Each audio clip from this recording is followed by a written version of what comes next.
महाराष्ट्रात MBA आणि वास्तू विशारद या अभ्यासक्रमाच्या प्रवेशाची मुदत CET सेल कडून वाढवण्यात आलेली आहे। 23 ऑक्टोबर 2024 पर्यंत MBA ची प्रवेश प्रक्रिया सुरू राहणार आहे। अखिल भारतीय तंत्र शिक्षण परिषदेने तंत्र शिक्षणाअंतर्गत येणाऱ्या विविध अभ्यासक्रमांच्या प्रवेशासाठी 1 महिन्याची मुदत वाढवली आहे।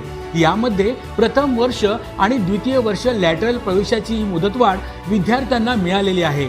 संस्थात्मक स्तरावर कॅप थेअरी नंतर रिक्त राहिलेल्या प्रथम आणि द्वितीय वर्ष MBA अभ्यासक्रमाची प्रवेश प्रक्रिया आता 23 ऑक्टोबर पर्यंत राबवली जाणार आहे। महायुती सरकारमुळे विद्यार्थ्यांना हा मोठा दिलासा मिळालेला आहे।